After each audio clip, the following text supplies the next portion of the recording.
अभी तक हम लोग श्री सुन लिए। श्री, भू सुन लिए, भू। कीर्ति सुन लिए। बानी की मोहकता सुन लिए। लीला सुन लिए। शांति, कांति, सौंदर्य सुन लिए। विद्या सुन लिए।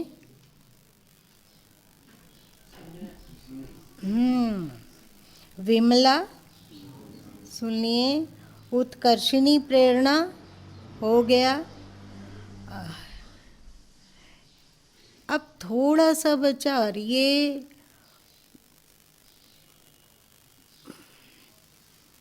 इसमें इसे जल्दी से शेष करके फिर हम लोग आज्ञा चक्र में जाएंगे। जो कुछ विद्या में कहा गया वही भाषांतर में ज्ञान शब्द से आया है।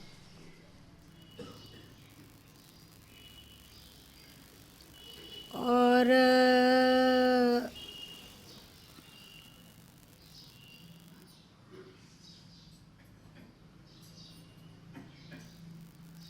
ज्ञान के बिना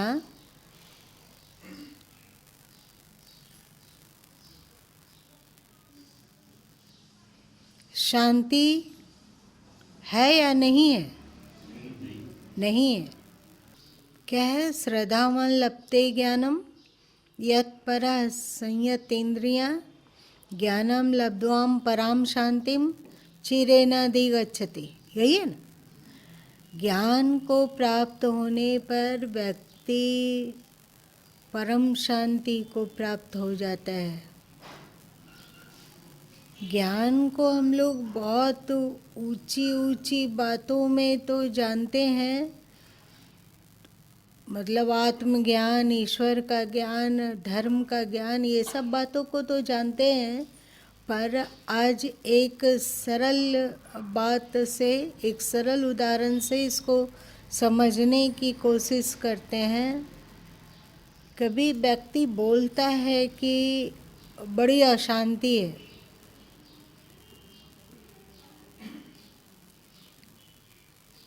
तो यदि उनसे पूछा जाए कि अशांति क्यों है, तब वह क्या बोलेगा? अधिकांशतः लोग क्या बोलेंगे?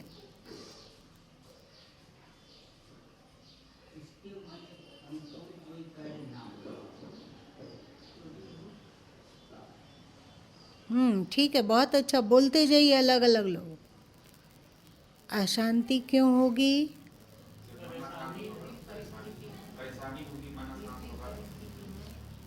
विपरीत परिस्थिति में क्या होता है?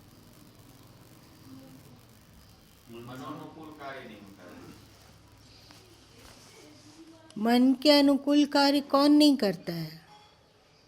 वैसी परिस्थितियां नहीं होती है, या फिर स्वयं के द्वारा नहीं होता, या फिर वैसी परिस्थितियां जो हम चाहते हैं वैसी परिस्थितियां नहीं होकर के उसकी विपरीत परिस्थितियां हो जाती हैं, चाहे वो कोई व्यक्ति हो या कोई वस्तु हो या कोई भी। संसार के भागा दौड़ी भी कैसे भागा दौड़ी होती? क्यों भागा दौड़ी होती है?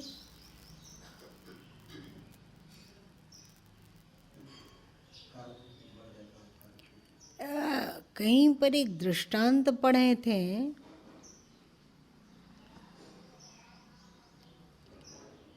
कि कोई संत अपनी मस्ती में वन के तरफ जाने के रास्ते पर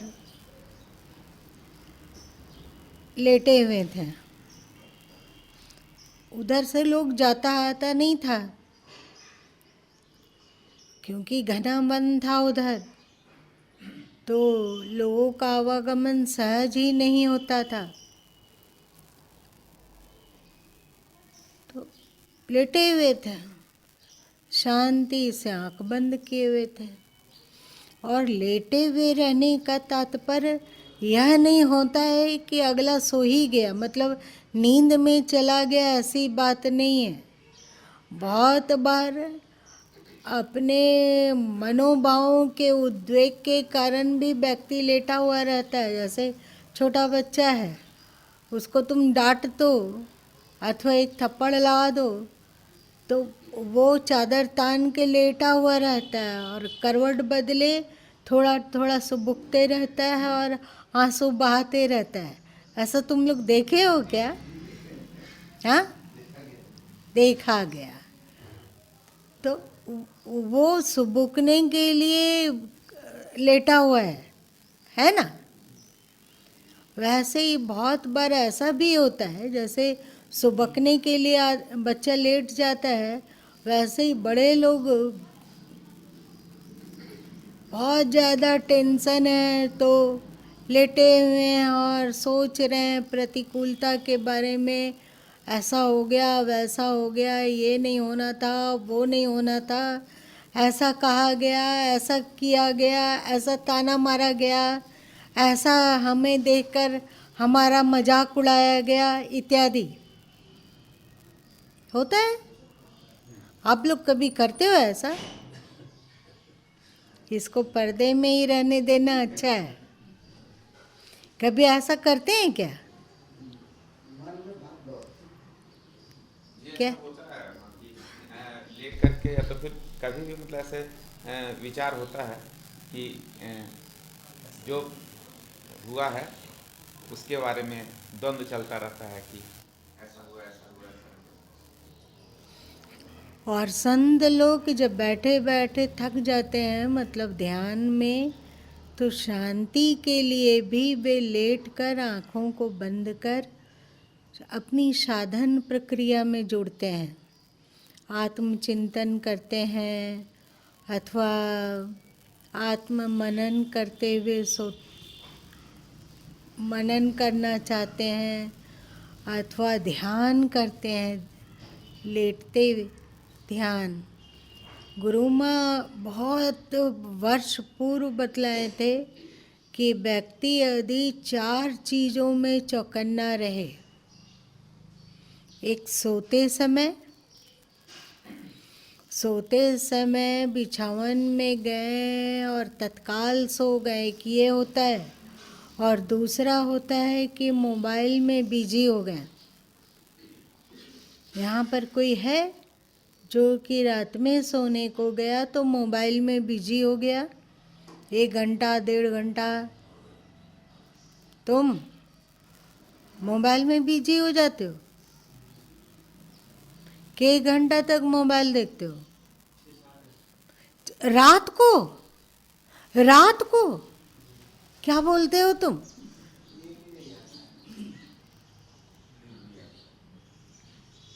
आदत बना लिए होगे, इसीलिए ऐसा हो गया कि अब नींद नहीं आने लगी।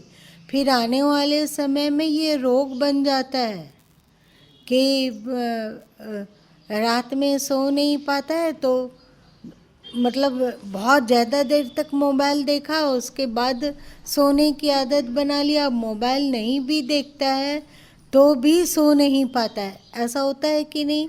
अथवा हो सकता है कि नहीं? और किसी का अंतिम कार्य मोबाइल देखना होता है? झिझक मत करो, बोलो। खबर रात में सोने समय?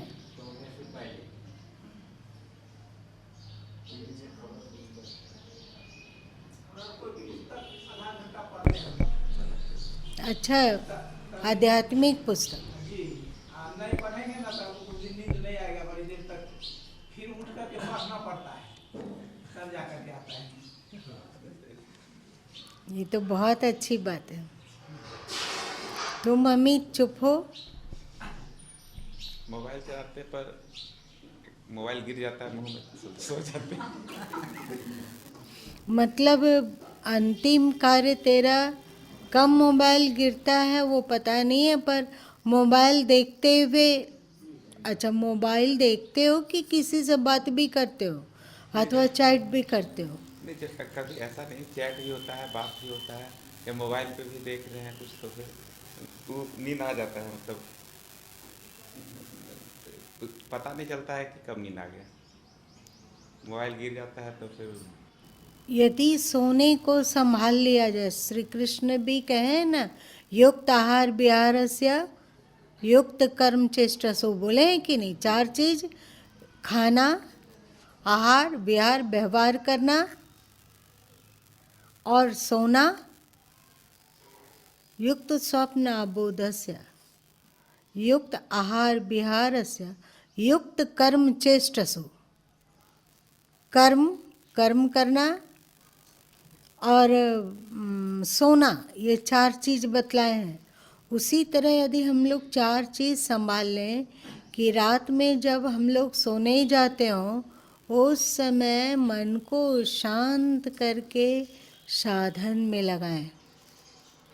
और आप लोग को उस समय रात में साधन में लगाना सरल होगा यदि श्वासों का प्रेक्षण करें। प्रेक्षण मतलब देखना, चुपचाप श्वासों से जुड़े रहिए, देखते रहिए, श्वास आता है जाता है, आता है जाता है। प्रयत्न कीजिए कि उस साक्षित्व में जगे रहिए। यदि श्वास को देखते हुए मन में कुछ विचार आने लगा तो उन विचारों के भी साक्षी होकर देखने लग जाइए। ये विचार उत्पन्न हुआ, मन में फैला, फिर तिरोहित हो गया। दूसरा विचार उत्पन्न हुआ, मन में फैला, फिर तिरोहित हो गया। इसको देखते देखते सो जाना। अथवा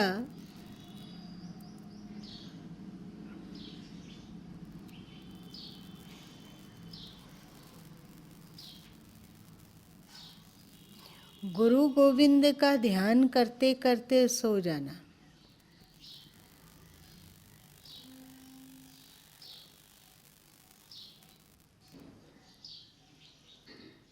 ये हुआ सोना। सोना को हम लोग सुधार लें तो वास्तव में हम लोग सोना बन जाएंगे। नींद को, नींद में मोबाइल देखते हो तो दिन भर तो हम लोग चंचलता में रहते ही हैं, तो रात के समय सोते सोते ध्यान में उतरकर ही नींद में जाना चाहिए। इस बात को याद रखना चाहिए।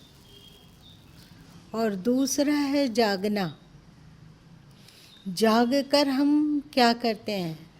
पहले के समय में हमारे पूर्वज लोग, अभी भी शायद बहुत सारे लोग करते होंगे कि सो के उठते के साथ हाथ को देखते थे और क्या बोलते थे? एक आदमी बोलो, एक आदमी। सरस्वती करमूले तु गोविंदा प्रभाते कर दर्शनम समुद्र वशने देवी पर्वतस्थल मंडले विष्णु पत्नी नमस्तुभ्यम पादस्पर्शम क्षमास्वमे।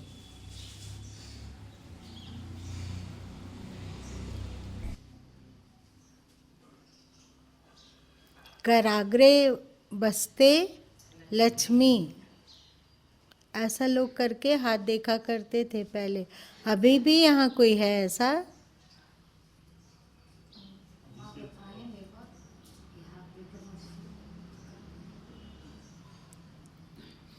उठते के साथ सबसे पहले अपने सद्गुरु की वंदना करो, हाथ जोड़कर बंदगी करो और उनका ध्यान करते हुए उठो।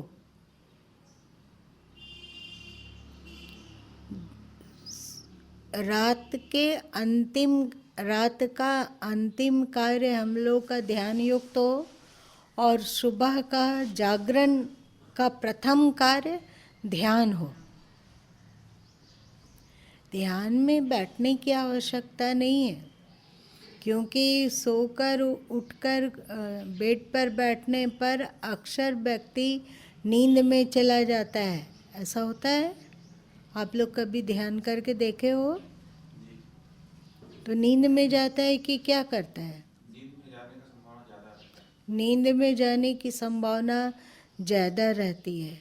इसलिए अच्छा है कि उठो, पहले गुरु गोविंद को वंदना करो, उनके चेहरे को, उनके मुखमंडल को अपने अंतस में एक बार देखो और वहाँ सिर झुका दो। उसके बाद उठकर फिर अन्य जो नित्य क्रिया है उसको करने में लग जाओ, अथवा जो भी तेरा कर्तव्य है सो करो। ये 2 चीज़ हो गया। मतलब रात का अंतिम कार्य क्या हो हम लोगों का? ध्यान। और जागृत होते के साथ ही प्रथम कार्य क्या हो? ध्यान। और ये तो हुआ सोना और जागना का। फिर है जब हम लोग चलते फिरते हैं, कई बार इस पर चर्चा की गई है कि जब हम लोग चलते फिरते हैं तो चलने फिरने के समय में तो हम लोग कुछ नहीं कर रहे होते हैं। कभी कभी ऐसा होता है कि कोई सब्जेक्ट का चिंतन चल रहा है अंतस में, तो चलते फिरते हुए भी उसी सब्जेक्ट का चिंतन होता रहता है। ऐसा होता है? ऐसा ही होता है। अगर आवश्यक हो किसी सब्जेक्ट पर चिंतन करना तो कोई बात नहीं है, वरना चलते हुए भी ईश्वर के ध्यान में जागृत रहा जा सकता है। देखो दीपक, देखो कोई है?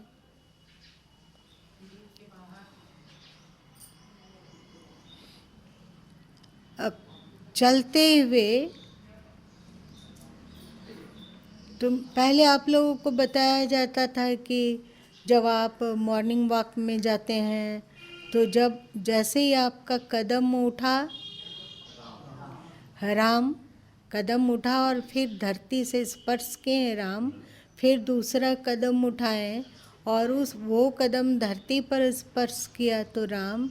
इसे एक अजीब तरह का तालबद्ध प्राण हो जाता है और अद्भुत मानसिक उन्नति होती है। ये तो छोटे छोटे टिप्स हैं, करके तो देखेंगे। जब तक हम लोग स्वस्थ हैं, हाथ पैर चल रहा है, तो शयन के बाद जब उठा जाता है तो स्नान घर जाया जाता है अथवा और कहीं जाया जाता है तो चलते ही हैं। ब्रश करते हैं तो भी कुछ कार्य नहीं हो रहा है। 3 हुआ सोना, जागना, चलना, और एक है भोजन करना। भोजन करना भी शांत चित्त से होना चाहिए। और एक है फुर्सत के पलों में ध्यान करना। जब आप फुर्सत में हैं तो पल 2 पल शांत चित्त से अपने श्वासों से जुड़ जाइए। और अब गर्मी का दिन आ रहा है तो गर्मी का दिन आने पर पंखा चलाना होता है, चलाना होता है। और चलाना होता है तो सभी पंखा कुछ ना कुछ चूं-चीं करता ही है कि नहीं करता है? तो उस चूं-चीं में ध्यान केंद्रित कीजिए।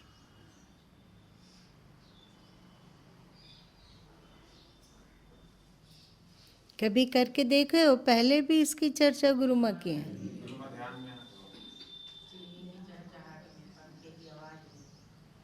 घड़ी की टिक टिक में और झिंगुर की ध्वनि में, झिंगुर की ध्वनि में हम लोग पहले ध्यान किए हैं ना। और अभी अगर घड़ी की टिक टिक सुनना चाहें तो सुन सकेंगे।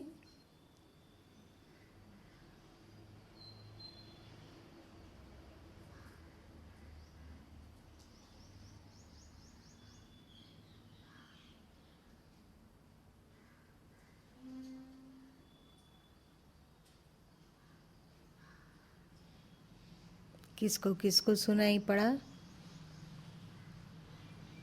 सुनाई पड़ा? लेकिन सुनने के क्रम में मतलब जब तुम्हारा सारा ध्यान घड़ी के टिक टिक को सुनने की ओर चला गया तो क्या हुआ? क्या हुआ? बहुत अधिक शांति की अनुभूति हुई। ऐसा लगा इतना अधिक अंत सिमट गया कि लगा कि श्वास भी ठहर रहा हो। ये सब ध्यान की पद्धतियां हैं। फुर्सत का पल, सोने जागने का पल, और भोजन करते हुए और चलते फिरते हुए हम लोग ध्यान को साध सकते हैं। तो वे संत लेटे हुए थे परंतु जागृत थे और ध्यान में डूबे हुए थे। संयोग था कि उस प्रदेश के राजा को वन भ्रमण हेतु जाना था। तो राजा के आने से पहले सैनिक लोग रास्ते का जांच पड़ताल के लिए आगे बढ़े। अभी भी होता है ना, मंत्री, मुख्यमंत्री, प्रधानमंत्री। तो वैसे ही सैनिक लोग आगे बढ़े तो देखे कि एक अलमस्त संत लेटे हुए हैं ऐसे ही सड़क के पास में।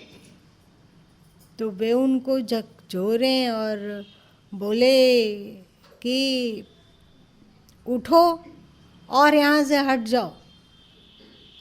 संतो जल्दी उठ नहीं रहे थे क्योंकि एकदम खुमारी थी उनको ध्यान की।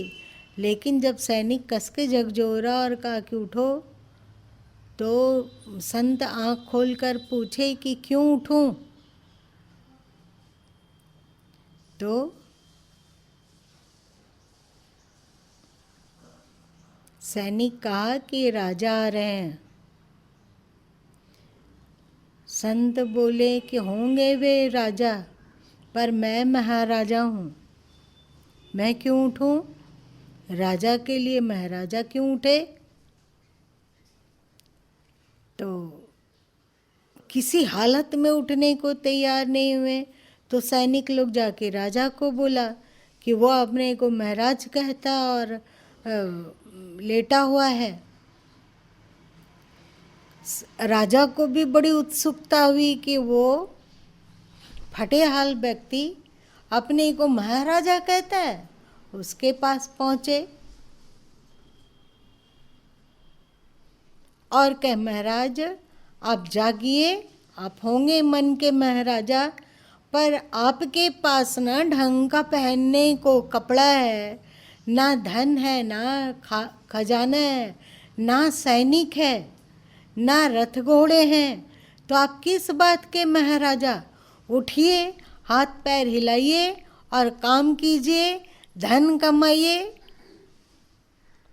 संत आँख खोलकर राजा को देखे और पूछे कि तुम हो कौन? वे बोले कि मैं इस प्रदेश का राजा हूँ।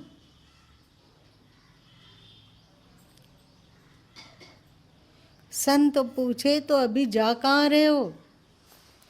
तो वे कहें कि हमारे शत्रु देश का शॉर्टकट मार्ग ये है वन क्षेत्र से, और मैं शत्रु देश पर आक्रमण करने के लिए जा रहा हूँ।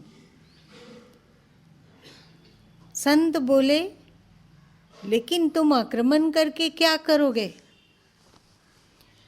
तो राजा बोले कि मैं आक्रमण करके उसे पराजित करूँगा और उसका भी राज्य अपने राज्य में मिला लूँगा, उसका भी धन संपदा अपने धन संपदा में मिला लूँगा और वहाँ भी मेरा राज्य कायम हो जाएगा। तो संत बोले, उसके बाद क्या करोगे? तो राजा कहें, किसी और कमज़ोर राजा की खोज करूँगा और उस पर आक्रमण करूँगा और एक विशाल राज्य कायम करूँगा। मेरे पास सब कुछ होंगे, शक्तिशाली से शक्तिशाली सेना और अनेक कीमती रत्नों से परिपूर्ण विशाल खजाना, बड़ा सा भूभाग्य। तो संत पूछे कि इसके बाद क्या करोगे? तो वो कहा, कोशिश करूँगा कि अखिल विश्व पर अपना राज्य कायम कर लूँ। संत पूछे उसके बाद क्या करोगे? तो राजा बोला कि जब मैं धन धान्य से परिपूर्ण अखिल विश्व का राजा बन सका तो फिर मैं चैन से सोऊंगा। तो संत बोले कि मूर्ख, मैं तो पहले ही चैन से सो रहा हूँ, यहाँ पर बहुत जगह खाली है, आ जाओ, तुम भी बगल में सो ही जाओ।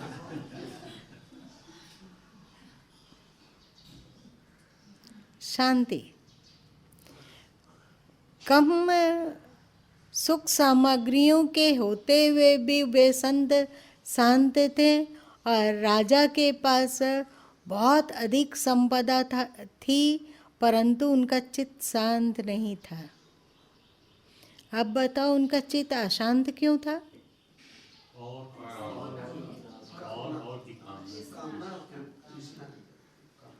कामना कहाँ से आ रही थी? कौन उसके मन में कामना पैदा कर रहा था?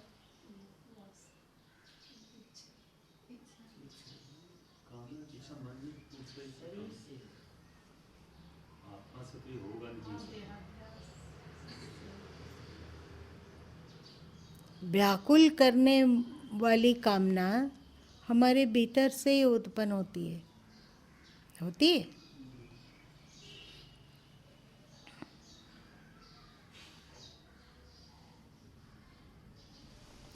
बहुत बार सुना गया है कि बहुत से गृहस्थ बोलते हैं कि उन्हें ना घर में शांति है, ना व्यापार में, बिजनेस में शांति है। तो उनसे पूछा जाए कि क्यों शांति नहीं है? तुम क्यों बोलते हो कि जब तक दुकान में रहते हैं तो दुकान की अशांति और जब घर में आते हैं तो घर की अशांति? समझ नहीं पाते हैं कि जीवन जिया कैसे जाए। दुकान में क्यों अशांति हो रही है?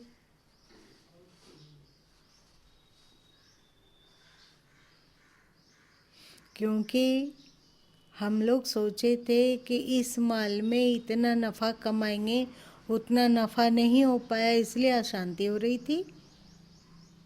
अथवा स्टाफ नहीं नित्य प्रतिदिन आता है इसलिए अशांति हो रही थी, अथवा प्रतिस्पर्धा के कारण अशांति हो रही थी। किसके कारण हो रही थी अशांति? स्टाफ नहीं आया है, स्टाफ बहुत नागा करता है, इसके लिए अशांति हो सकती है।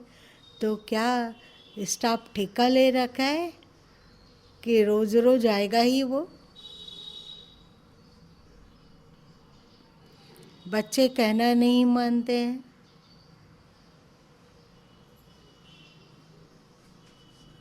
आप पूछो कि आप कहना क्यों मनवाना चाहते हैं? बच्चों से कहना क्यों मनवाना चाहते हैं? बता।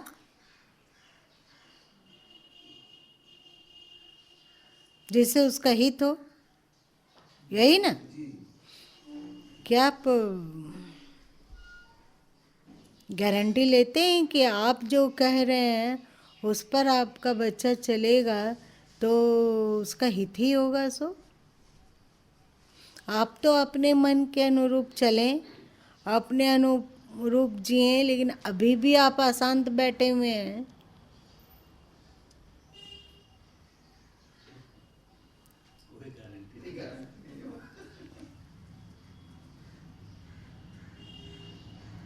बहुत सारे लोग कहते हैं पत्नी जीना आराम कर दिए।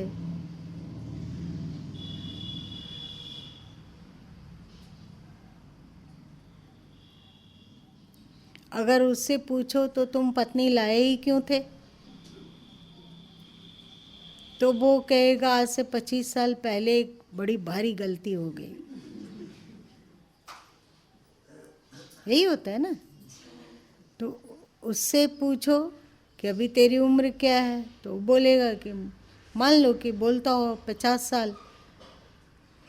तो क्या गारंटी है कि तुम जो अभी कह रहे हो और कर रहे हो, जब तुम्हारी उम्र 70 साल की होगी तो तुम ये नहीं कहोगे कि जो हम 50 साल में सोच रहे थे वो बिल्कुल गलत था, ऐसा नहीं करना चाहिए था, ऐसा नहीं सोचना चाहिए था।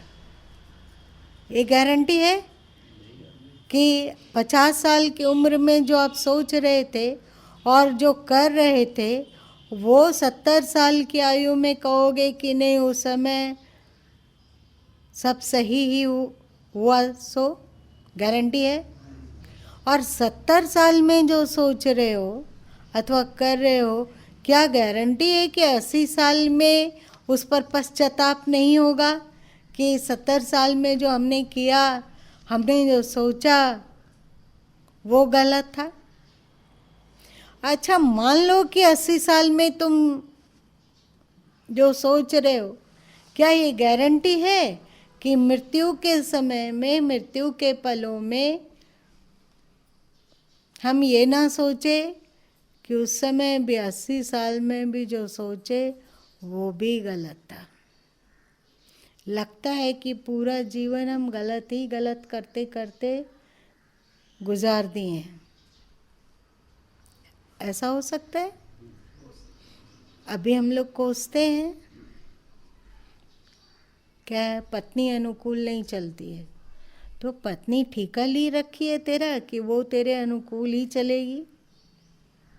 वो भी तो कहती है कि तुम पति अनुकूल नहीं चलता है, कुछ कहना नहीं मानता है, मन माना करता है। तुम कहते हो पत्नी अनुकूल नहीं है, कुछ कहना नहीं मानती है, मन माना करती है। दोनों ये क्या बात हो गया है कि अगले को ही सुधारने के पीछे पड़े हुए हैं, अपने को क्यों नहीं सुधारने के पीछे पड़ जाते हैं। ऐसा होता है। ये ज्ञान नहीं है।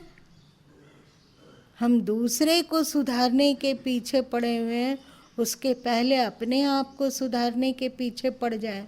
दूसरे के मन को शांत करने के पीछे पड़े हुए हैं, उसके पहले अपने मन को शांत करने के पीछे पड़ जाए। ये जरूरी नहीं है। जरूरी है कि नहीं, इसका ज्ञान होना चाहिए कि नहीं, कि दूसरे को सुधारने से तब हमें शांति मिलेगी। तो दूसरे पूर्ण रूपेण सुधर ही नहीं सकते हैं। हमारी इच्छा की वह कार्बन कॉपी हो जाए, ऐसा संभव है?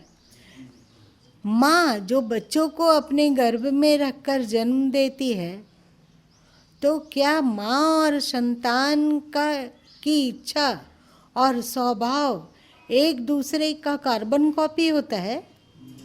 नहीं ना होता है।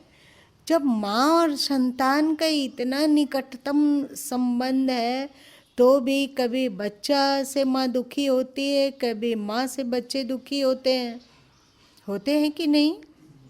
तो हम लोग ये क्यों सोचते हैं कि जब सब हमारे अनुकूल हो जाएगा, जब सब तरह की अनुकूलता होगी, तब हमारे मन में शांति होगी? ये संभव नहीं है। तब हम कभी शांत नहीं हो सकेंगे, क्योंकि सब हमारे अनुकूल हो ही नहीं सकता है। अगला भी चाह रहा है कि तुम उसके अनुकूल हो जाओ, तब वे शांत रह सकेंगे। तो अच्छा है, लड़ते रहो। तुम मेरी सुनो, अगला कहेगा तुम मेरी सुनो। यही ना, इसका ज्ञान होना कि हमारे भीतर अशांति है, इसका कारण बाहरी प्रतिकूलता कम हमारा सोचने का और परिस्थितियों को देखने का नज़रिया अधिक है। हमारी अशांति का कारण बाह्य प्रतिकूलता कम और अंदरूनी नज़रिया अधिक है ना। अशांति का कारण, अशांति हम लोगों के भीतर से उत्पन्न होती है। जब अशांति अंतस में परिपूर्ण रहता है, भरा हुआ रहता है, तब बाह्य परिस्थिति तनिक भी प्रतिकूल होता है तो अशांति फूट पड़ता है। होता है, किसी को घाव हुआ है, सबको हुआ है कि किसी को नहीं भी हुआ है? सबको हुआ है। घाव होता है और यदि उसमें मवाद पड़ जाए तो हल्का सा उसे दबाओ, पक जाए घाव, हल्का सा दबाओ तो वहाँ से मवाद रिसने लगता है, रिसने लगता है। तुम कहोगे कि ये तो घाव मवाद ही देता है, दबाने के कारण मवाद निकला। मवाद पहले से था घाव में कि तुम्हारे दबाने के कारण निकला? अगर दबाने के कारण निकला तो जहाँ घाव नहीं वहाँ भी दबा के देख लो। मवाद वहाँ पहले से था क्योंकि वो घाव है, घाव में मवाद पहले से था तो बाहर का हल्का सा दाब पड़ा तो मवाद निकल पड़ा। वैसे ही हम लोगों के भीतर अशांत रहने का संस्कार पहले से ही पड़ा हुआ है। अशांत रहने का स्वभाव, विपरीत सोचने का स्वभाव, नेगेटिव सोचने का स्वभाव, हर परिस्थिति का नेगेटिव मूल्यांकन करने का स्वभाव पहले से है। और अंदर में अशांति पहले से मौजूद है क्योंकि हमारा नज़रिया नेगेटिव है। इसीलिए बाहर किंचित प्रतिकूलता को पाकर हम बिल्कुल अशांत हो जाते हैं। होता है ना? इसका ज्ञान होना चाहिए शांति के लिए। श्री कृष्ण गीता में कहते हैं, अशांतस्य कुतः सुखम, अशांत को सुख कहाँ। तुम्हारे पास बहुत सारा धन दौलत हो, तुम बहुत अधिक शास्त्रों के ज्ञाता हो, गीता को याद कर लिए, रामायण को याद कर लिए और ब्रह्मसूत्र को याद कर लिए, पतंजलि योग दर्शन को याद कर लिए, तुम्हारे भीतर ज्ञान परिपूर्ण है। तुम मंदिर के पुजारी भी हो, कोई कोई तो 5 मिनट के लिए भगवान का दर्शन करने आता है और तुम अधिकतम समय भगवान के विग्रह के सामने ही बिताते हो, पूजा पाठ करते हो, षोडशोपचार करते हो, सब करते हो। परंतु यदि चित्त अशांत हो तो सुख की अनुभूति होगी? नहीं होगी। होगी क्या? चाहे कुछ भी कर लें, गंगा में ही हम डुबकी लगाएं लें, जो लोग कहते हैं कि एक डुबकी लगाने पर पाप दूर हो जाता है, तो क्या गंगा में डुबकी लगाने पर अशांति भी दूर हो जाएगी? क्योंकि गंगा में डुबकी लग रहा है शरीर का और अशांति हमारे भीतर है। तो अशांति का कारण, दुख का कारण बाहर नहीं, हम लोगों के भीतर है। और शांति प्राप्ति हेतु हमें बाहर बहुत अधिक सुधारने की आवश्यकता नहीं, प्रत्युत अपने भीतर सुधारने की आवश्यकता है। बाहरी वातावरण, बाहरी चीज, सत्संग इत्यादि, सद्गुरु का सानिध्य इत्यादि आपको सहयोग करेगा शांत होने में, पर अपने भीतर ही शांति प्राप्ति हेतु प्रक्रिया शुरू करनी होगी। शांति के बिना सुख कहीं भी नहीं है। और अशांति का कारण बाहर कम, आपके भीतर ज़्यादा है। इसका ज्ञान होगा तो आप उपचार करोगे भीतरी, जैसे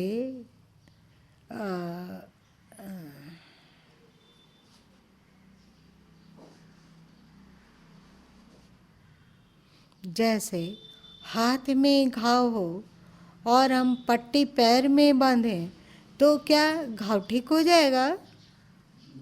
नहीं ठीक होगा। जहाँ घाव है वहीं उपचार की आवश्यकता है। तुम लोगों में से किसी के मन में आ रहा है कि हम इंजेक्शन लेकर तो घाव को सुखा सकते हैं ना, घाव कहीं है और इंजेक्शन कहीं ले लें तो घाव तो सूखेगा ही। किसके मन में आ रहा था?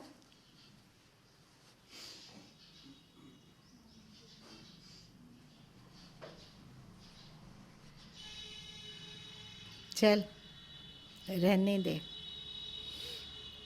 तो अभी जो तुम लोग उपचार है तो सुन रहे हो, वो कान से सुन रहे हो कि अंदर से सुन रहे हो? हाँ,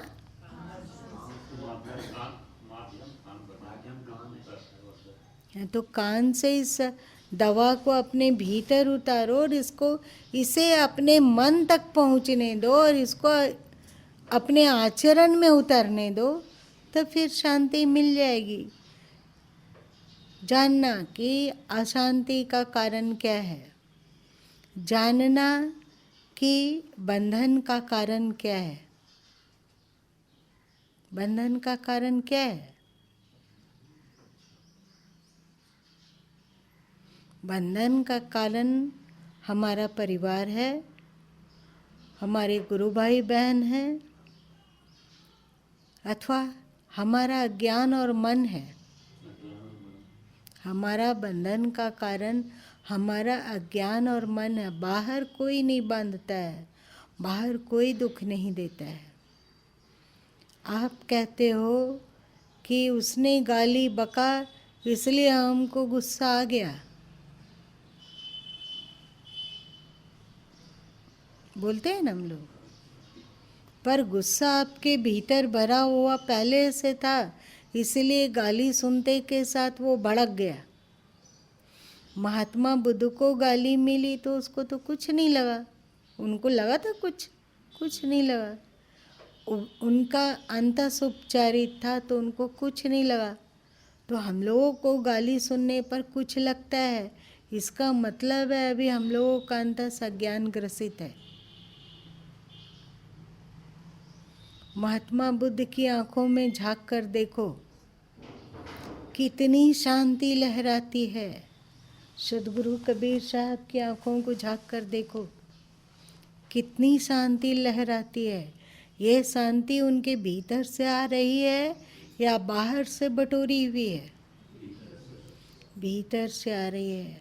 तो हम लोगों को जानना होगा कि शांति का फव्वारा भीतर से ही फूटता है। अज्ञान और बंधन का कारण, दुख का कारण हमारे भीतर ही है और भीतर का ही उपचार करना चाहिए।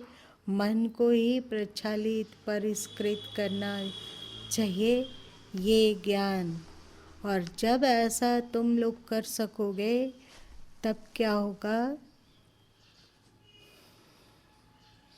कि हम लोग आत्मबोध को भी जान सकेंगे और आत्मस्थिति को भी पहचान सकेंगे।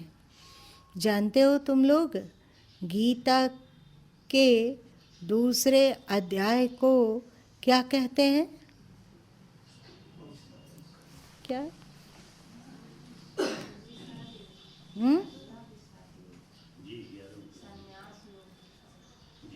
देखो देखो क्या है?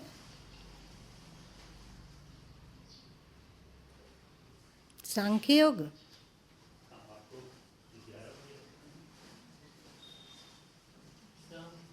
सांख्य योग है ना?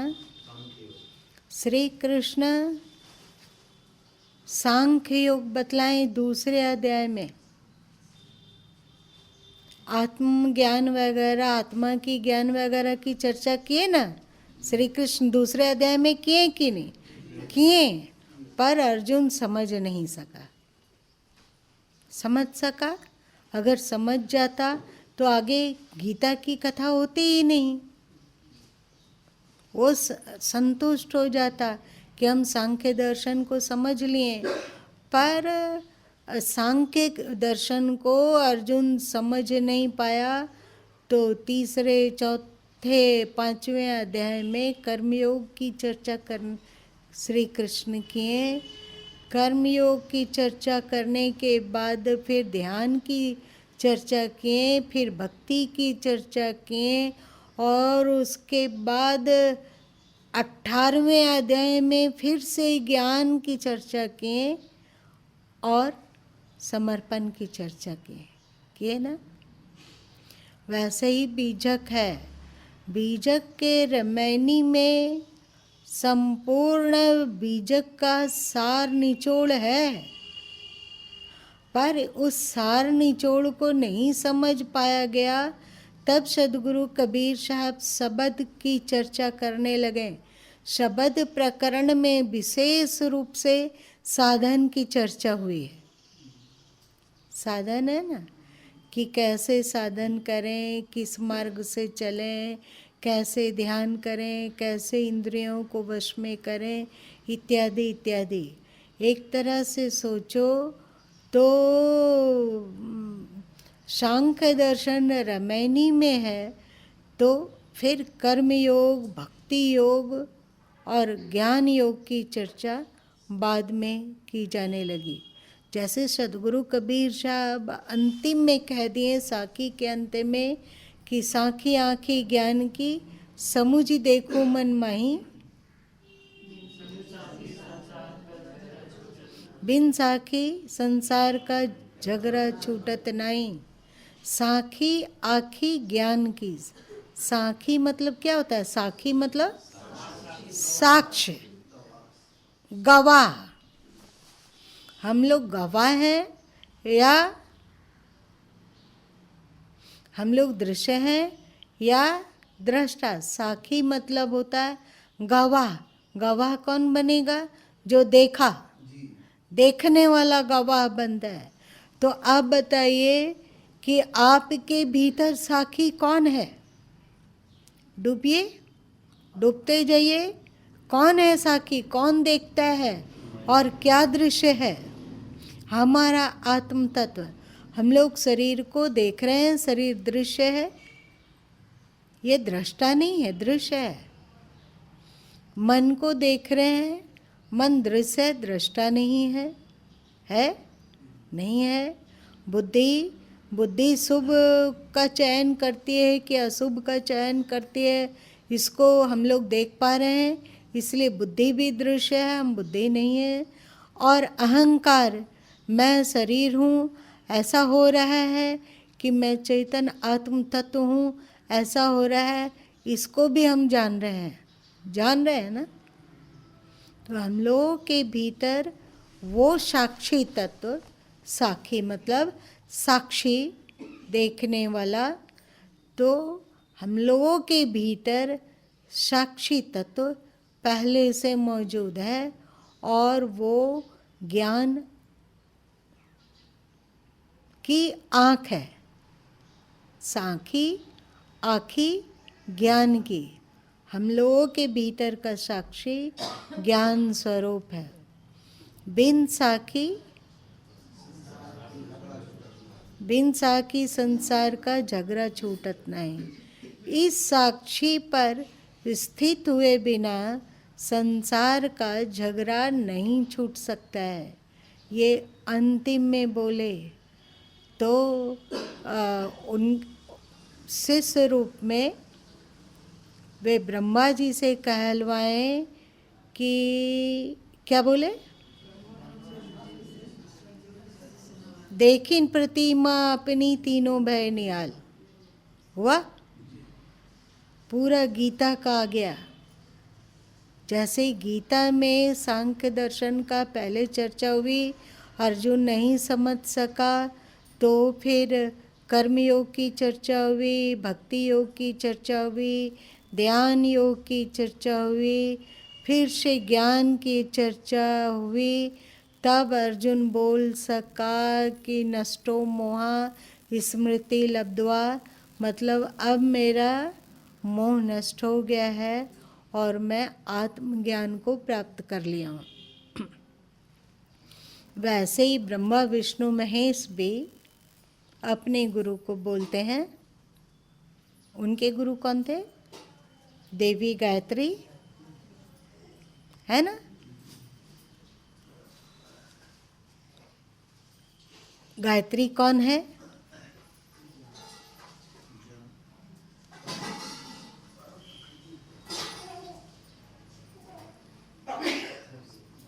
गुणों की सम्यावस्था वाली प्रकृति, है ना?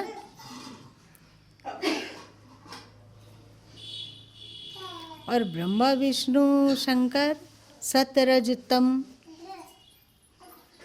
जब तीनों के द्वारा तीनों ही अपनी प्रतिमा को देखें, मतलब अपने आत्म स्वरूप को देखे, अपने साक्षी तत्व को देखे, तो वे निहाल हो गए।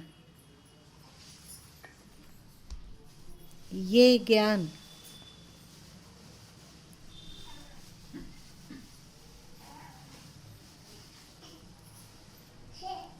आज मन एकाग्र नहीं है क्या?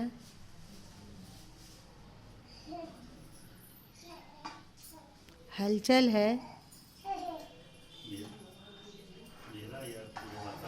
पूरे वातावरण में। ये 11वां कला है, ज्ञान।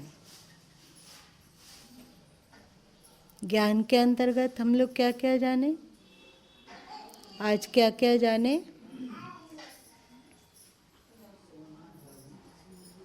क्या? और फुर्सत के पल।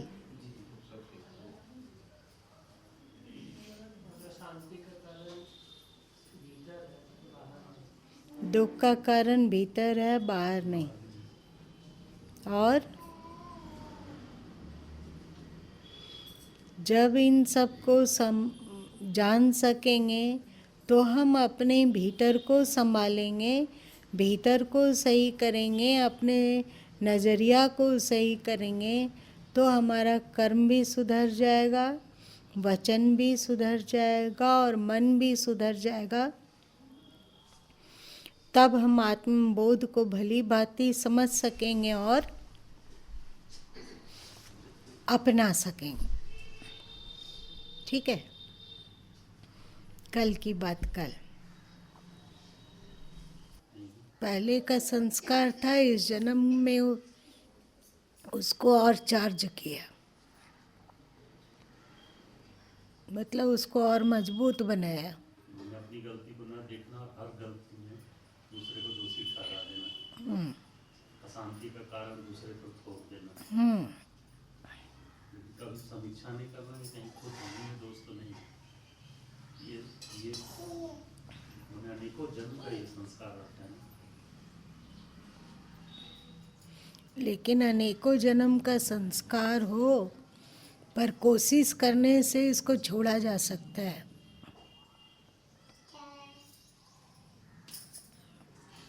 एक ही जन्म में छूट सकता है।